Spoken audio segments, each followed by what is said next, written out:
안녕하세요. 저는 뉴욕대학교에서 겸임 교수를 하고 있는 이석원 박사라고 합니다. 좋은 질문입니다.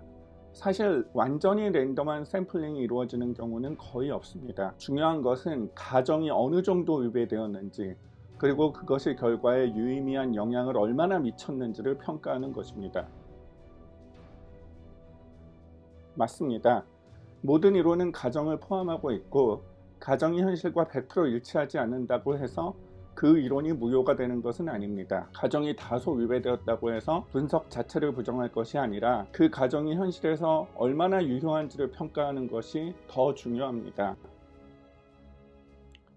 네, 가정이 성립하지 않기 때문에 통계적 법칙이 부정된다는 것은 지나친 이야기입니다. 무작위 샘플링이 성립하지 않는다고 해도 그것이 100% 자기적이라는 뜻이 아닙니다. 즉, 무작위 요소와 자기적 요소가 합쳐져 있다는 얘기입니다. 그러니까 어느 정도로 무작위성이 침해돼서 어느 정도로 법칙이 성립하지 않느냐 하는 판단이 필요하다는 것입니다. 무작위 가정이 깨졌으니 법칙이 현실에서 불가능할 정도로 성립하지 않는다는 것은 아닙니다. 만약 가정이 좀 깨졌다고 통계적 법칙들이 성립하지 않는다면 관찰 데이터를 가지고 연구한 모든 연구들은 죄다 부정되어야 합니다. 왜냐하면 관찰 데이터는 무작위성이나 독립성을 포함한 통계적 법칙들의 가정들을 100% 만족시키는 것은 불가능하기 때문입니다. 즉, 통계적 분석은 가정의 위배 정도의 문제라는 것입니다. 선거 데이터 에서 문제는 특히 20대의 사전선거, 당일선거에서 완벽하게 성립했던 대수의 법칙이 참여자가 2배 이상 증가한 21대 사전선거에서는 완전히 깨진다는 것이 자연적으로 일어날 수 없다는 것입니다. 일반적으로 샘플 수가 많아지면 편향 효과가 줄어들고 무작위 효과가 증가해서 대수의 법칙이 더 잘 성립합니다. 하지만 여기서는 정반대의 결과가 나타났습니다. 그렇기 때문에 이러한 경우 가정이 깨졌기 때문에 대수의 법칙이 성립하지 않는다는 이야기의 정도는 법칙이 완전히 부정된다는 얘기나 마찬가지인데, 그렇다면 이건 완전히 자기적, 즉 부정선거였다는 뜻이 됩니다. 사람들이 주사위를 던져서 투표하러 가는 것이 아니라 개인의 의사에 따라 자발적으로 사전투표를 선택하는 것은 사실입니다. 그러나 개인의 선택이 무작위성을 결여한다고 해서 그 결과가 집단적으로 무작위하지 않다는 의미는 아닙니다. 개인의 행동에는 불확실성이 존재하지만 그 선택이 통계적으로 무작위하게 나타날 수 있습니다. 예를 들어서 축구장에 가고 싶어하는 사람들은 나이, 성별, 취미, 배경, 재산 정도, 지식 수준 등 다양한 특성을 무작위로 지니고 있습니다. 축구장에 있는 사람들의 특성이 다양하듯이 사전투표에 참여하고 싶은 사람들의 특성도 마찬가지로 다양할 수 있습니다. 단순히 축구하러 가고 싶다 혹은 사전투표하러 가고 싶다는 그 자체가 무작위성을 부정하지 못한다는 것입니다. 네, 맞습니다. 개인들이 자발적으로 선택한 결과가 모여 통계적으로 보면 무작위적인 특성을 띌 수 있다는 것입니다. 이는 대소의 법칙이 어느 정도 성립할 수 있는 기반이 됩니다. 라인홀트 니부어도 도덕적 인간과 비도덕적 사회라는 책을 쓰지 않았습니까? 개인이 도덕적이라도 그런 도덕적인 개인이 모인 사회도 비도덕적일 수 있습니다. 그거랑도 비슷합니다. 그 주장은 몇 가지 오류를 범하고 있습니다. 첫 번째가 무작위성과 자율성의 혼동입니다. 개인 행동이 주사위를 던져서 결정되지 않는다고 해서 그 결과가 자동적으로 자기적이거나 무작위성이 없다고 판단하는 것은 잘못된 주장입니다. 개인의 선택은 자율적일 수 있지만 집단적으로 보면 이러한 선택들이 무작위적인 분포를 형성할 수 있습니다. 개인이 스스로 자신의 행동에 동전을 던지는 것 같은 불확실성을 부여하지 않았다고 해서 사회적, 통계적 무작위성이 부정된다고 주장하는 것은 사회과학 자체를 부정하는 것이나 마찬가지입니다. 사회과학의 과학화가 가장 빨리 이루어진 곳 중에 하나가 심리학, 교육심리학 분야였는데 이것은 경제학보다도 빠르게 과학화가 진행되었습니다. 효용이라는 개념도 심리학적 개념입니다. 개인의 심리가 자율성에 근거하기 때문에 통계적으로 분석하는 게 무의미하다면 이런 심리학은 물론이고 경제학, 정치학, 사회과학 자체에 대한 통계 분석 자체가 무의미해집니다. 모두 개인의 자율적 선택이 가져오는 사회적 패턴에 대한 연구이기 때문입니다. 또한 구성의 오류를 범하고 있습니다. 개별 행동의 특성이 집단 전체에 그대로 적용된다고 가정하는 것은 구성의 오류입니다. 개인의 선택이 자율적이지 않다고 해서 그들이 모여 형성된 집단의 결과가 무작위적이라는 주장은 잘못된 일반화이기도 합니다. 즉, 잘못된 일반화의 오류를 범하고 있다는 것입니다. 또한 정치 성향이 사전투표를 하도록 한다 해도 그게 어느 정도로 강한 요인인지에 따라 무작위성의 정도가 달라질 수 있고, 그 정도는 Z-value 같은 것을 기준으로 판단할 수 있습니다. Z-value는 표본 평균이 모집단의 평균에서 얼마나 떨어져 있는지를 나타내는 지표로, 투표에 적용하면 사전선거의 득표율이 모집단의 득표율에서 얼마나 떨어져 있는지를 파악할 수 있게 해줍니다.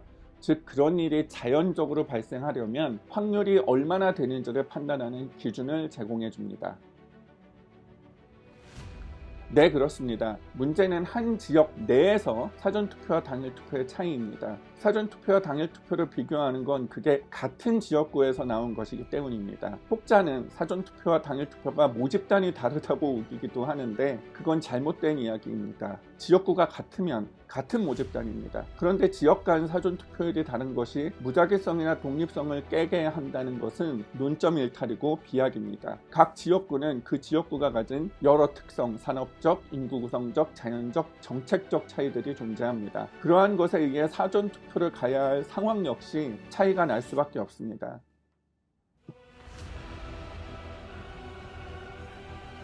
맞는 말이긴 합니다. 사전투표와 본투표를 한 유권자들이 완전히 독립적인 모집단이 아닐 가능성은 있습니다. 예를 들어 젊은 층이 사전투표를 더 많이 했다면 두 모집단이 조금 다를 수는 있습니다. 또한 일반적으로 보수 성향 유권자는 본투표를 선호하고 진보 성향 유권자는 사전투표를 더 많이 한다는 그러한 이야기들이 퍼져 있습니다. 하지만 2024년 선거에서는 보수층에서도 사전투표에 참여를 적극적으로 독려했기 때문에 이러한 패턴이 이전과 똑같이 유지될 거라고 단정하기는 어렵습니다. 게다가 서울 전역에서 비슷한 패턴과 차이를 동시에 보이는 것은 또 다른 문제입니다.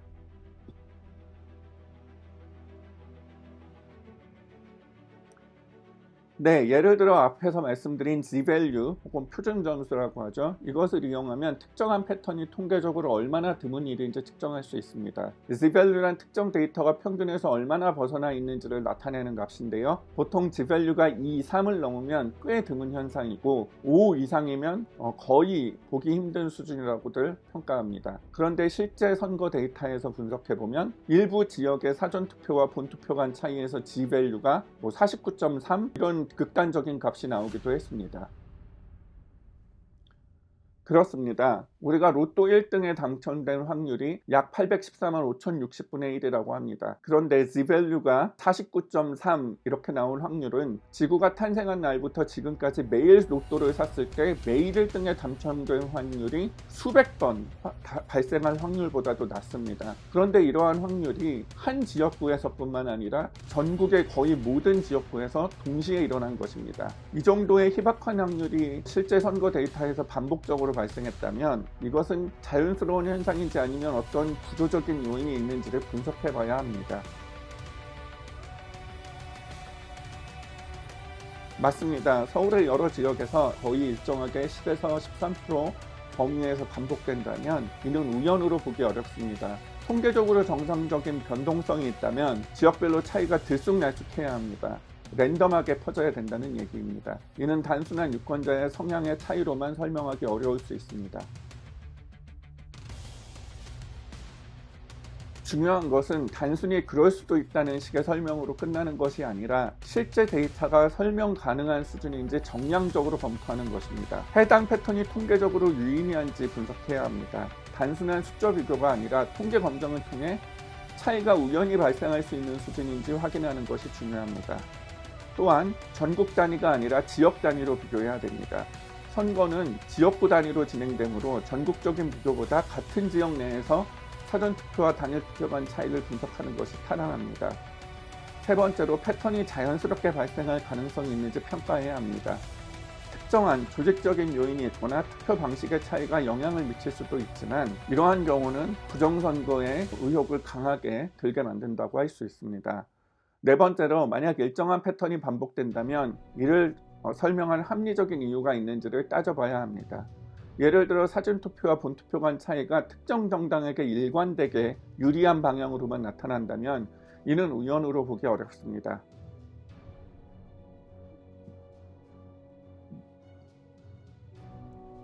네, 맞습니다. 이론적으로 완전 완벽한 무작위 샘플링은 현실에서 거의 불가능합니다. 하지만 통계 분석에서는 가정이 어느 정도 위배되었는지, 그리고 그것이 결과에 미치는 영향이 유의미한지를 평가하는 것이 핵심입니다. 단순한 의혹적이나 가정 비판이 아니라 실제 데이터가 자연스러운지 아니면 통계적으로 보기 어려운 패턴이 있는지를 구체적인 수치로 검토하는 접근 방식이 필요합니다. 만약 이 차이가 자연스럽게 생긴 것이라면 그 차이를 설명할 수 있는 사회적, 정치적 요인을 찾아야 합니다. 하지만 통계적으로 거의 불가능한 숫자들이 여러 곳에서 동시에 나타났다면 이는 뭔가 시스템적으로 동일한 요인이 작동하고 있다는 강력한 정황 증거가 됩니다.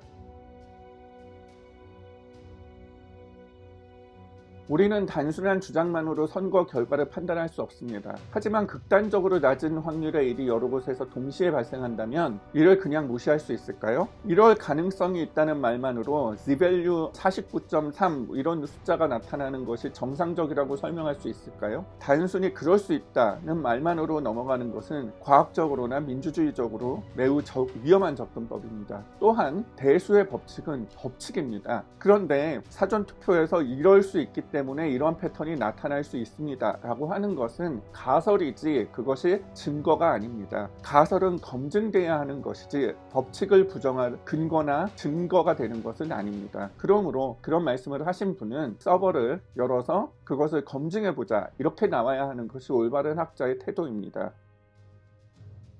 예를 들어 종로구 사례를 분석해보면 매우 흥미로운 결과가 나옵니다. 연령대별 인구 통계 자료와 연령대별 지지율을 바탕으로 더불어민주당 후보의 사전투표 득표율을 기대값을 계산하면 46.15%였습니다. 그런데 실제 선관위 발표에 따르면 사전투표 득표율은 65.56%였습니다. 더 재미있는 것은 여기서 나타났던 사전투표 득표율의 기대값하고 솔수원님의 공식에 따른 사전투표 복원값하고 차이는 0.04%밖에 나지 않습니다. 이러한 접근법을 서로 간에 보증해주는 하나의 간접적인 증거가 된다고도 볼 수 있습니다. 그런 가능성을 고려해서 50대 이상 유권자가 전혀 사전투표에 참여하지 않았다고 극단적인 가정을 해봤습니다. 이 경우에도 민주당 후보의 득표율은 63.7%로 여전히 발표된 수치인 65.57%보다 낮습니다. 즉 실제로 50대 이상 유권자가 사전투표에 참여했다면 득표율이 이보다 더 낮아야 했지만 오히려 더 높은 수치가 나왔다는 것입니다. 그리고 40대가 젊은 층이라고 할 수는 없지 않습니까? 그런데 40대의 민주당 지지율이 75%라서 40대까지 넣은 거였는데 30대까지만, 그러니까 18살에서 39세까지만 투표를 했다고 가정을 하면 이 확률은 57%대로 떨어집니다. 이렇게 극단적으로 젊은 층만 사전투표를 했다 해도 65.56%라는 수치는 나오는 것이 현실적으로 불가능하다고 할 수 있습니다. 20대 총선 당시 사전투표수는 종로구의 경우 19,841표였고 이때는 대수의 법칙이 완전히 잘 성립을 했습니다. 이때 Z-value가 0.04에서 0.07 사이에 머물렀거든요. 하지만 21대 총선에서는 사전투표수가 47,200표로 2.38배 증가했음에도 불구하고 Z-value는 28에서 49로 급증했습니다. 일반적으로 표본이 커질수록 편향 효과는 줄어들고 무작위 효과가 증가해야 하는데 이는 정반대의 결과가 나타났다는 것이죠. 이러한 것은 현실적인 통계적인 상황에서는 나타날 수 없다는 것입니다. 네, 확연한 차이가 있었습니다. 전체 투표율 증가율이 2.38배였는데 더 구체적으로는 2.378배였는데 민주당 득표수 증가율은 2.987배, 자유한국당 득표수 증가율은 1.999배였습니다. 즉 민주당 득표수가 비정상적으로 자한당 득표수 증가율에 비해 150%가 더 많았다는 것입니다. 게다가 득표율 차이 증가율은 더 이상한데 14.13%에서 33.55%로 전체 투표율 증가율인 2.378배와 거의 유사하게, 이 경우는 2.374배거든요. 그러니까 거의 1대1 비율로 같이 움직였다는 것입니다. 뒤에서 다루겠지만 솔성 공식에 의하면 비율이 핵심이기 때문에 이는 득표율에 맞춰서 체계적으로 투표수가 조작되었다는 간접 증거가 된다고도 볼 수 있습니다.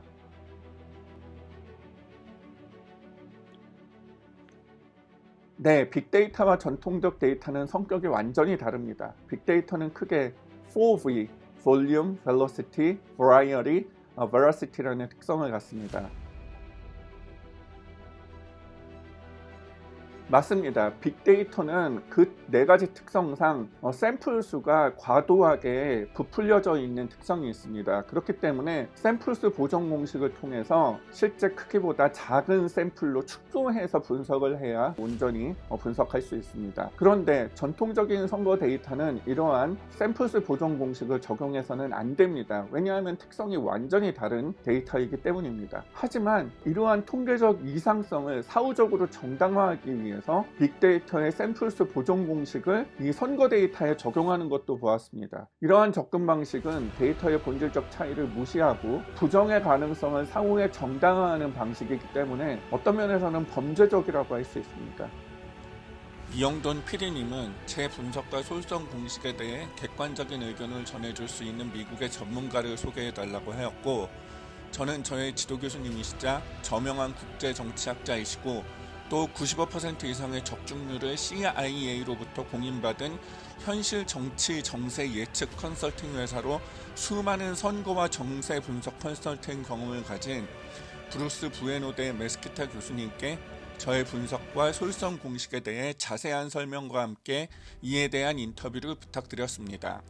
하지만 갑자기 급한 일이 생겨 인터뷰는 취소되었고 교수님은 다음과 같은 이메일 답변을 주셨습니다. 대수의 법칙은 실로 수학적 법칙이지 현실을 우연히 반영한 것이 아닙니다. 예를 들어 이를 통해 선거 승리에 따라 투표수가 의석수로 변환되는 것에 대한 기대감을 형성할 수 있도록 해줍니다. 이것은 이석원 박사가 보여준 바와 같이 많은 수의 투표와 이전 투표 분포에 대한 강력한 증거, 그리고 지역구 투표를 의석으로 변환한 이전의 사례가 있을 때 보고된 투표수에 따라 결과에 대한 강력한 기대를 갖게 됨을 의미합니다. 물론 대수의 법칙은 이전 결과와 현재 결과 간의 완벽한 일치를 기대하게 하지는 않지만 신뢰할 수 있는 변동 범위의 한계를 예측하게 합니다. 예를 들어 포화송 분포를 사용하여 무작위 편차의 확률을 추정할 수 있습니다. 이석원 박사의 분석에서 관찰된 편차는 우연히 발생했을 가능성이 매우 희박합니다. 이러한 큰 편차는 유권자에서 대규모 변화가 있었거나 실제로는 없었습니다. 현장의 상황이 변화했을 경우에 발생할 수 있습니다. 따라서 대수의 법칙은 편차가 통계적으로 타당한 기대 범위 내에 있는지 아니면 큰 선거 충격이나 조작을 암시하는지를 평가하는 방법을 제공합니다. 그는 대수의 법칙을 고려했을 때 기대값에서 벗어난 편차에 대해 선거 부정이 타당한 설명이 된다는 것을 배제할 수 없다는 것을 높은 확률로 보여주었습니다.